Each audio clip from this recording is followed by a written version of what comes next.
మహారాజా cinema ఇప్పుడు ఓటీటీలో వస్తుంది నెట్ఫ్లిక్స్లో. అయితే మహారాజా సినిమా నేను థియేటర్లో చూసినప్పుడు దాని మీద రివ్యూ చేసినప్పుడు కూడా ఇదే విషయం చెప్పా.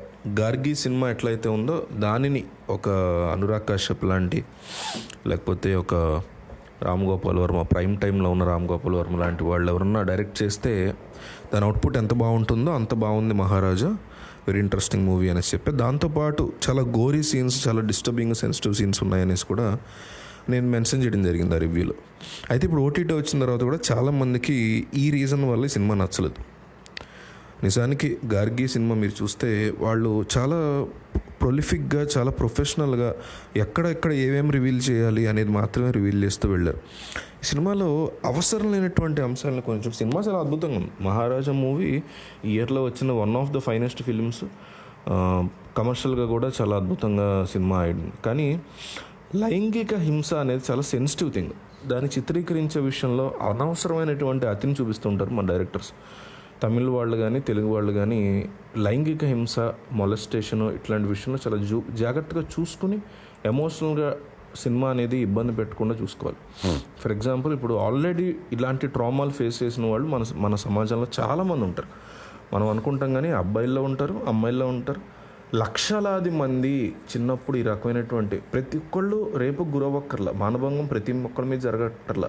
ఒక మొలెస్టేషను, ఒక టచ్, ఒక బ్యాడ్ టచ్, ఒక బలవంతపు బ్యాడ్ టచ్, ఇట్లా ఎన్నో రకాల ఇష్యూస్ చాలామంది మీద ఉంటాయి. దాంతోపాటు మానభంగం కూడా జరిగిన వాళ్ళు మగ అయినా ఆడైనా సరే చాలామంది ఉంటారు. వాళ్ళందరూ ఇట్లాంటి సినిమాలు చూస్తున్నప్పుడు చాలా ఇబ్బంది పడతారు. డెఫినెట్లీ వాళ్ళ దృష్టిలో పెట్టుకుని తీయాలి సినిమా. వాళ్ళు చూడొద్దు, ఇట్లా పిచ్చి పిచ్చి కబుర్లు చెప్పుకోవడం చాలా మూర్ఖత్వం అనిపిస్తుంది. ఒక మూవీ మనం చూస్తున్నప్పుడు దాంట్లో ఒక స్ట్రాంగ్ మెసేజ్ ఉన్న మూవీ, ఏదో కమర్షియల్ మూవీ అంటే పోనీ చూడకపోయినా పెద్ద మ్యాటర్ కాదు. మహారాజా అనేది ఒక అద్భుతమైన మెసేజ్ని ఇస్తున్న, ఏం మెసేజ్ అంటే ఈ సినిమా చూసిన వాళ్ళకి అర్థం అవుతుంది. లాస్ట్లో ఆ పిల్ల, నేను మాట్లాడాలనుకుంటున్నాను నన్ను ఇట్లా చేసిన వాడితో అంటే తీసుకెళ్తాడు వాళ్ళ నాన్న. అంటే ఏం మాట్లాడుతుంది ఈ పిల్ల అనుకున్నా నేను.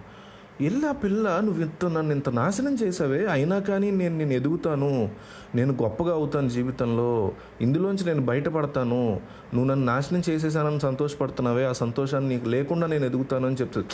ఆ పిల్ల ఫాదర్ ఆడని తెలుసా తెలియదు తర్వాత సంగతి. ముందు తనని ఇట్లా చేసిన వాడికి ఆ పిల్ల అంత గొప్పగా సమాధానం చెప్పగలిగి ఎదుగుతానని ఛాలెంజ్ చేయగలిగిందే.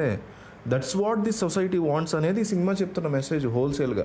సో ఇట్లా అమ్మాయి చెప్పగలుగుతున్నప్పుడు, ఈ అమ్మాయి ఇంత స్ట్రాంగ్గా మాట్లాడగలుగుతున్న మెసేజ్ ఇచ్చే సినిమాలో, అంత మంచి మెసేజ్ ఇస్తున్నటువంటి సినిమాలో, పోనీ అట్లాంటి జరగని వాళ్ళైనా జరిగిన వాళ్ళైనా ఎవరా సరే, నేనే ఉన్నా, నా మీద ఒక చిన్నప్పుడు కొంత ఫిజికల్ మొలెస్టేషన్ నా మీద జరిగింది ఒక రోజు ట్రైన్లో. నేను డిస్టర్బ్ అయ్యా చూసి. పోనీ ఇట్లా జరగని వాళ్ళతో కూడా నేను వెళ్ళా సినిమాకి, వాళ్ళు కూడా డిస్టర్బెన్సే ఫీల్ అయ్యారు.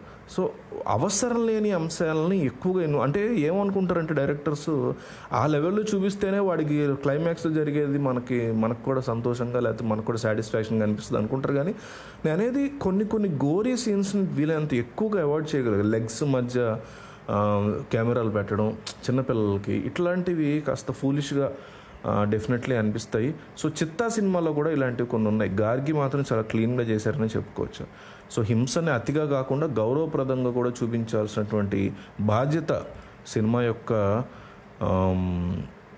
బాధ్యత సినిమా మేకర్స్కి డెఫినెట్లీ ఉంటుంది. సో ఒక వర్గం ప్రేక్షకుల నుంచి తీవ్రమైనటువంటి విమర్శలు ఈ సినిమా మీద, మహారాజా మీద వస్తున్నాయి. వాళ్ళతోనూ నేను ఏకీభవిస్తున్నాను.